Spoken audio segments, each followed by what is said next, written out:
Welcome to Love Lake Norman. We are so glad that you guys are here. I want to just let you know that our church exists for one reason, is to help people find and follow Jesus wherever you're coming from when it comes to your faith. We just want to say welcome. We hope that what you see today helps you take a step towards God and a step towards other people. Speaking of other people, we would love for you to invite some folks to watch this with you so you can share this link and encourage some of your friends, some of your family members to join you as you watch this today. Again, I just want to say welcome. I'm so glad that you're here with us today. Though the armies come, when the darkness falls by the depths of the sea, and when the waters rise, spread them far and wide, deliver us, set us free. And God, you're bigger than all the enemy that throws at me. You restore us, you're fighting for us to bring victory. Of our pride, all the things we hide, lay down everything. 'Cause in your majesty there's eternity. In your power we will sing. In your power we will sing. God, you're bigger than all the enemy that throws at me. You restore us, you're fighting for us to bring victory. You're our strength in our soul. You are our salvation. Oh, who compares with you, God? We give you our praises, our praises.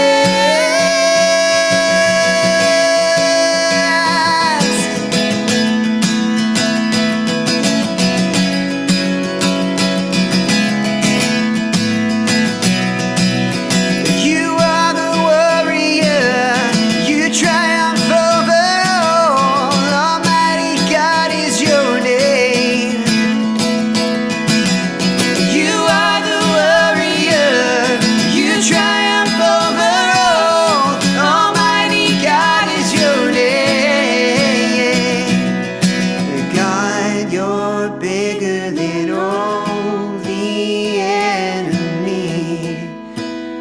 Throws at me. You restore us, you're fighting for us to bring victory. And God, you're bigger than all the enemy throws at me.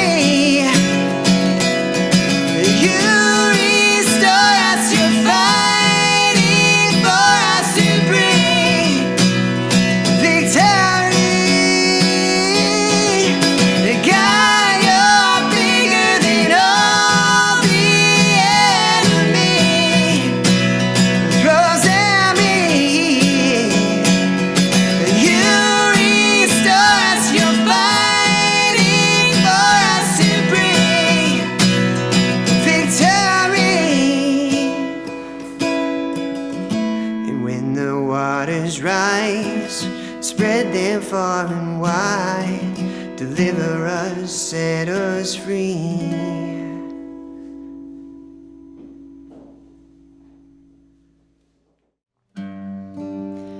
God, we come to you and we just acknowledge that you are holy and you're over everything. You're in all things. You surround us and you're with us. And for that, we are so grateful.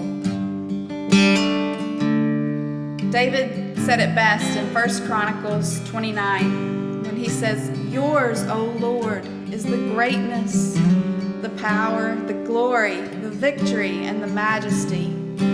Everything in the heavens and on earth is yours, O Lord, and this is your kingdom. We adore you as the one who is over all things. Wealth and honor come from you alone, for you rule over everything. Power and might are in your hand, and at your discretion people are made great and given strength. O our God, we thank you and praise your glorious name." It's falling from the clouds, a strange and lovely sound. I hear it in the thunder and the rain. It's ringing in the skies like cannons in the night. The music of the universe plays, singing, "You are holy, great and mighty." The moon and the stars declare who you are. And I'm so unworthy, but still you love me. Forever my heart will sing of how great you are.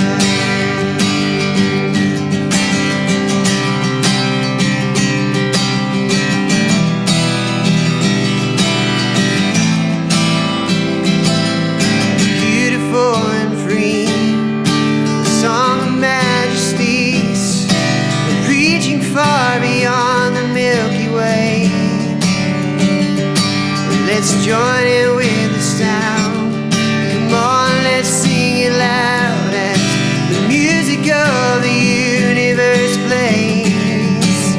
And we sing, "You are holy, the great and mighty." The moon and the stars declare who you are. And I'm so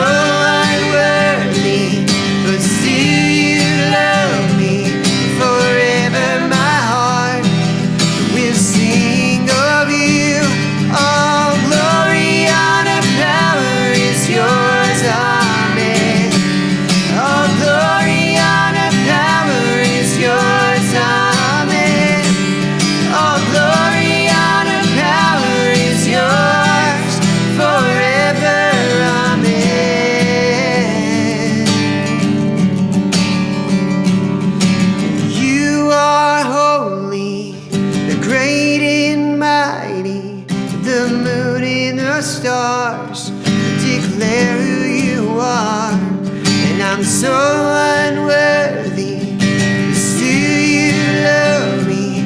Forever my heart will sing of you, singing, "You are holy, the great and mighty." The moon and the stars declare who you are. And I'm so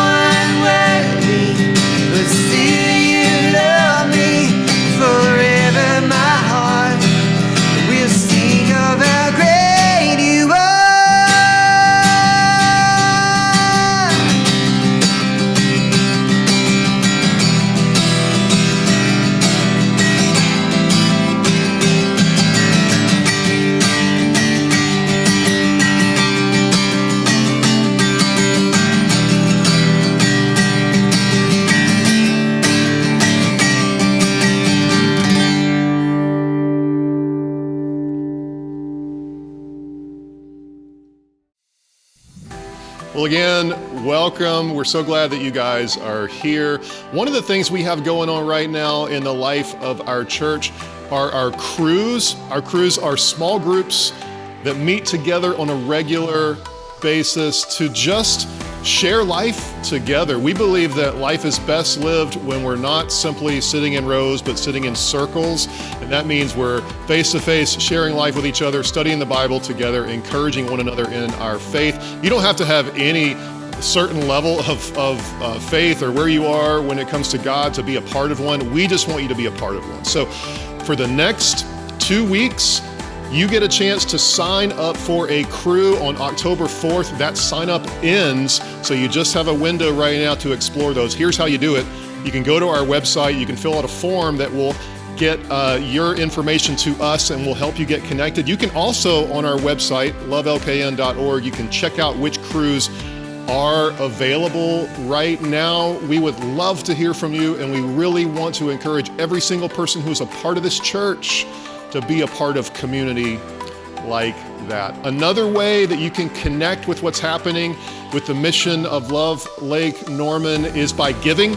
We talk about it every week, and we want to give you an opportunity to share in this mission with us. So much good is happening in our world and in our community that God is doing through Love Lake Norman. So if you'd like to give, you can go to our website, you can click the giving button, and you can find the options that are there. There's an option to give online, there's an option to text. You can also do that by check, but we just want to invite you to participate in the mission of this place with us and be a partner with us. So thanks again for being here, and I hope you enjoy and get encouraged and get a lot out of the rest of this worship experience.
A few years ago, there was this trend that started, and the trend was called #NoFilter.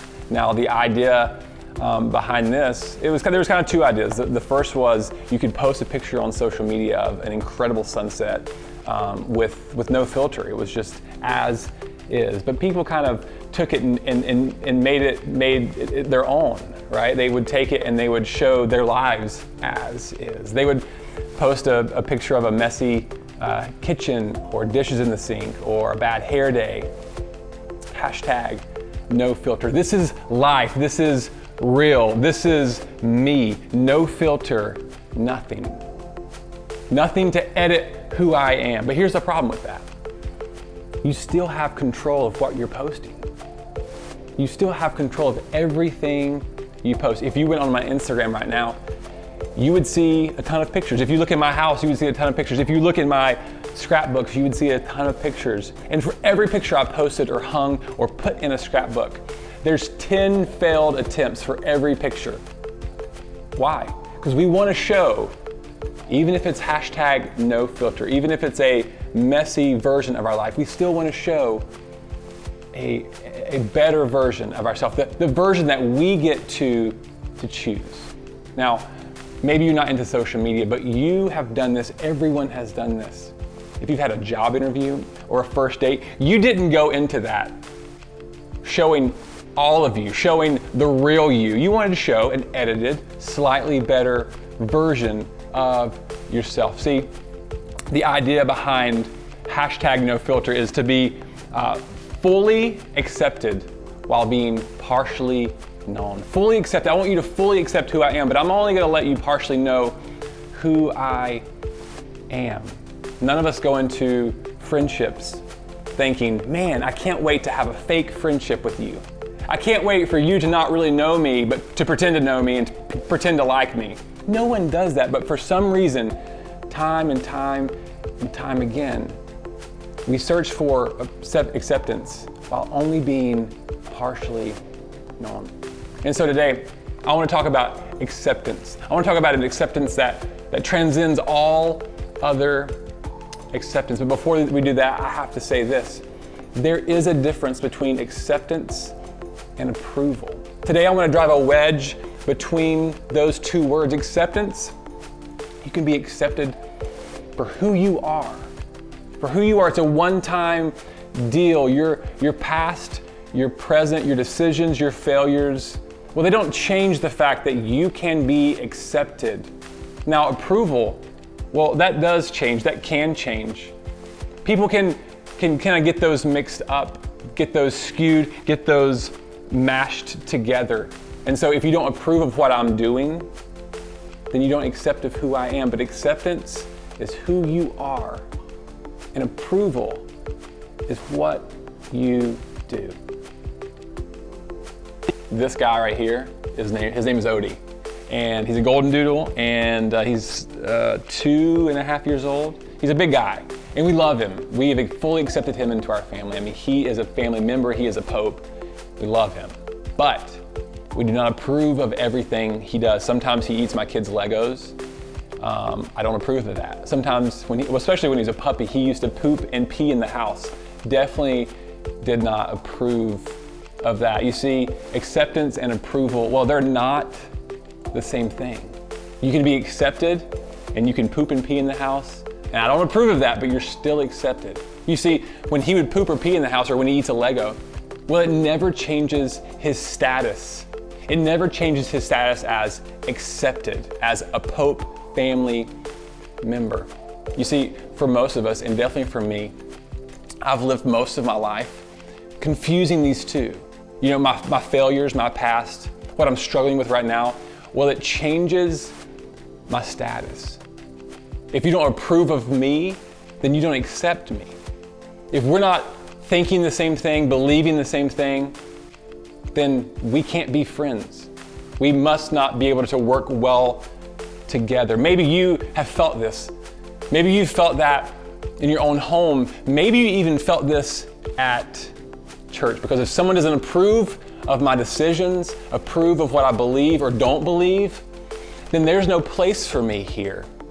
There's no place for me in this home or in this office, or there's no place for me at this church. Maybe the place where you have felt most unaccepted is inside of a church building. And if that's true, I'm so sorry. Because there's an acceptance. There's an acceptance that God offers through Jesus.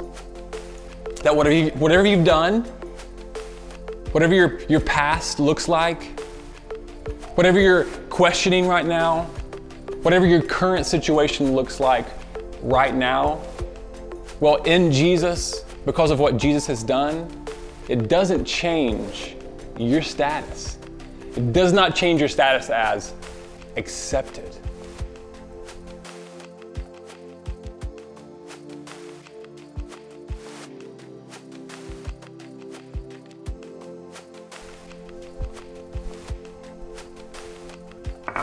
You see, if you've ever struggled with this like I have, well, you're actually in great company. People have been dealing with this for hundreds and thousands of years, actually. Over 2,000 years ago, a man named Paul, well, he wrote a letter to a group of people in a place called Ephesus. He wrote a letter to the Ephesians, and we find that in the Bible. And he wrote this specific part because they were struggling with acceptance. They were struggling with what I do and who I am being confused. And Paul's writing to them saying, let me make it extremely clear for you. And hundreds of years later, right now, maybe you are struggling with who I am and what I do, what I've done, the mess in my life. Is it who I am? No one will accept me if they see the real me. If they see the real me, they will run.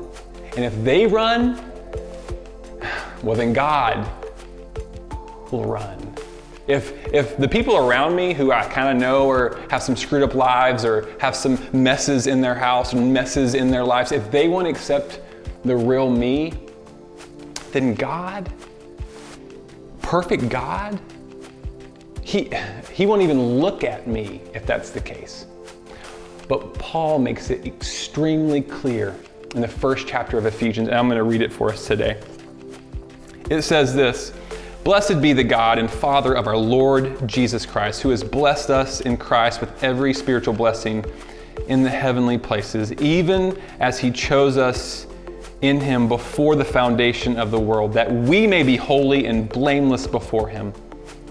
And this is the incredible part. "In Him, in love, He predestined us for adoption as sons through Jesus Christ." Adoption as sons through Jesus Christ, according to the purpose of His will, to the praise of His glorious grace, with which He has blessed us, the beloved. In Him we have redemption through His blood, the forgiveness of our trespasses according to the riches of His grace, which He lavished upon us in all His wisdom and insight. You see, this is the gospel. This is the anthem of the gospel. We have been adopted through Jesus, through what Jesus has done on the cross. We have been adopted as sons and daughters. It's not what you do. It's not what you've done. It's not how hard you can work to earn the adoption. No. There's no earning. It's a gift to you and I. Tim Keller, well, he says it this way. The gospel is this. We are more flawed and sinful in ourselves than we ever dared believe. Oh, you thought you were bad? I thought I was bad? We are way worse than that. Yet, at the very same time, we are more loved and accepted in Jesus Christ than we ever dared hope. You see, your acceptance, well, it doesn't depend on your behavior. Maybe you grew up in a religion that says, change your behavior and then we can talk. Change your appearance, change your attitude, change your habits, change, and then maybe God will look at you. But the gospel is the complete opposite of that. The gospel, our behavior actually changes as a response to what Jesus has done. There's no prerequisite. It's a gift. The acceptance is a gift through Jesus Christ. He fully extends His acceptance. We have freedom and forgiveness and acceptance through Jesus. And the reality is, since I'm 100% accepted through Jesus, I can be 100% authentic with God. I don't have to try to hide parts of my life, add a filter to parts of my life, edit parts of my life, get parts of my life together before I go to God, because I'm 100% accepted, not by what I've done, but by what Jesus has done. I can go to Him with my mess, with my brokenness, with my problems. It does not change the fact that I'm accepted.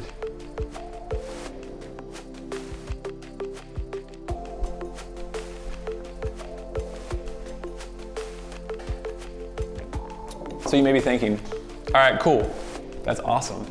I'm accepted. God accepts me through Jesus. I'm accepted. Now what?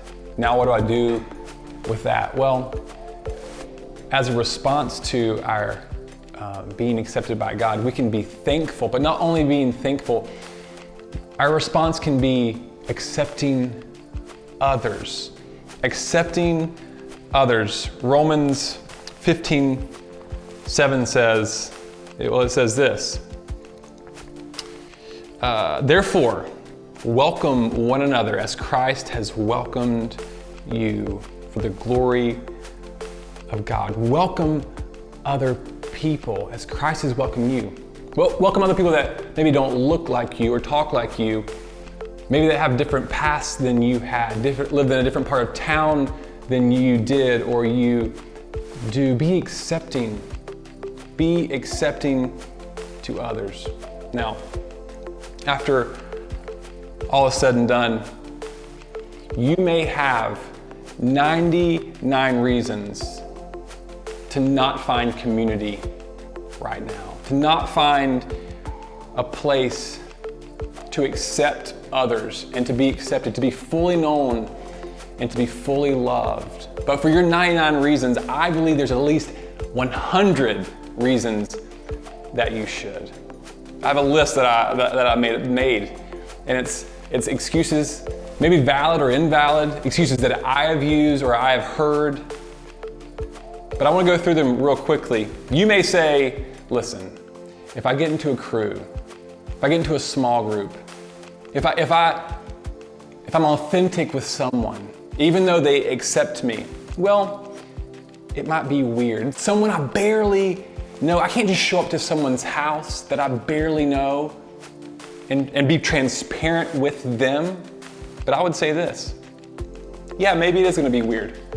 Maybe it's going to be weird for the first time or the second time, because not everyone you meet immediately becomes your bestie, right? Sometimes friendships take some time.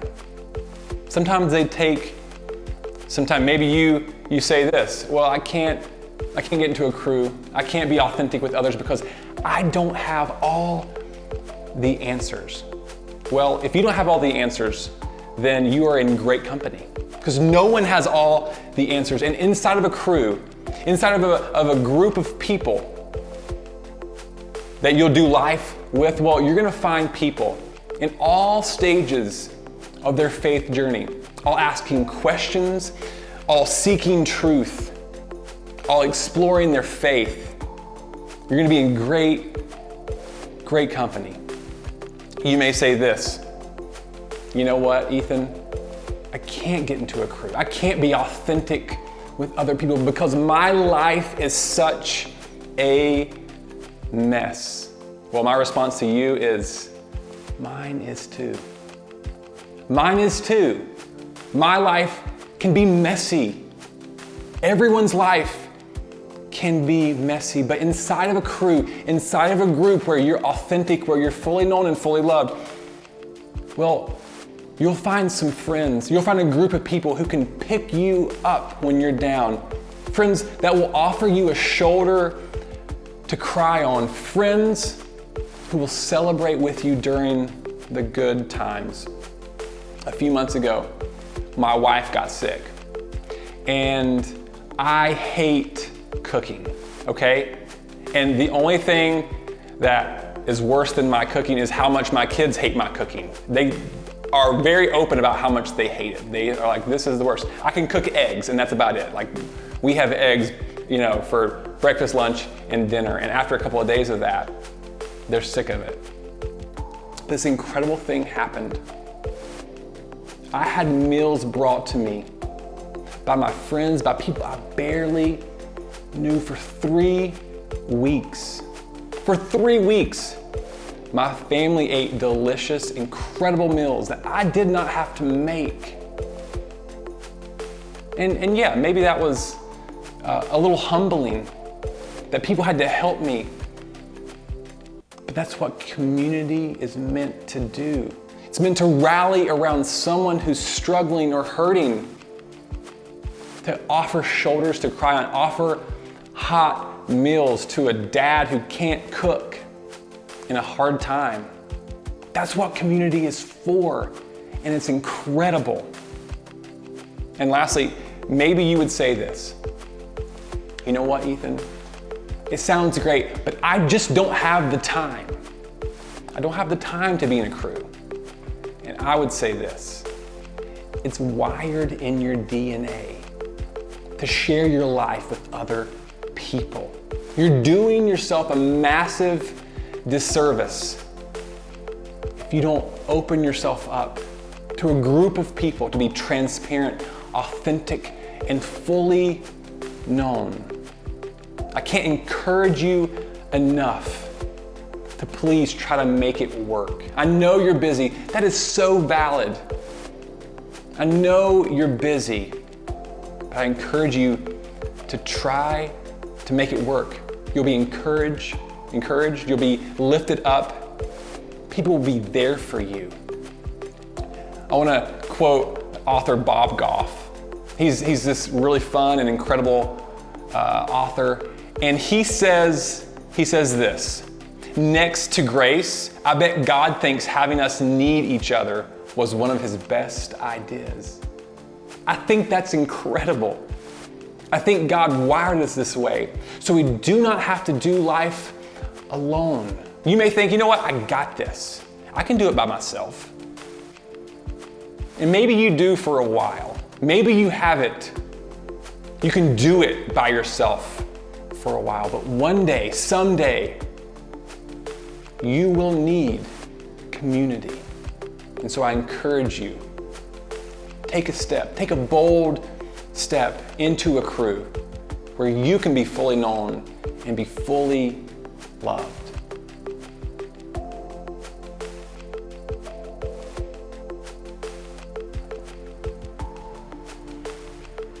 You see, one of the main reasons my wife and I fell in love with Love Lake Norman was not just the great staff or the wonderful people or Phil's incredible velvet-like pipes.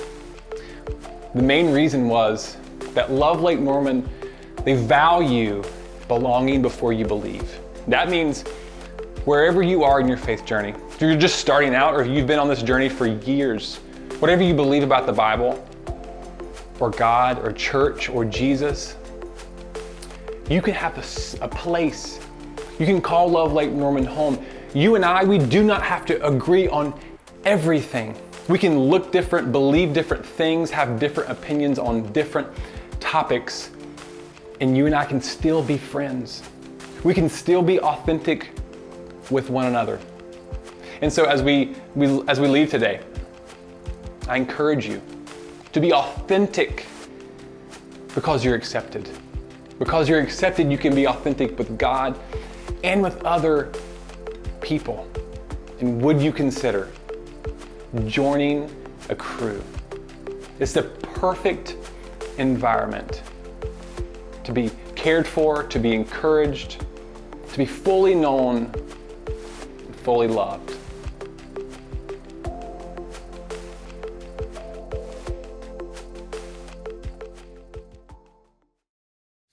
Hey, again, thanks for joining us today. I hope that it was an encouraging experience for you. If you want to find out more about Love Lake Norman, please go to lovelkn.org. You can also find us on Facebook and Instagram. I want to make sure you know that next Sunday we will be meeting in person, and we'll still always be meeting online just like this as well. God bless you guys. Have a great day.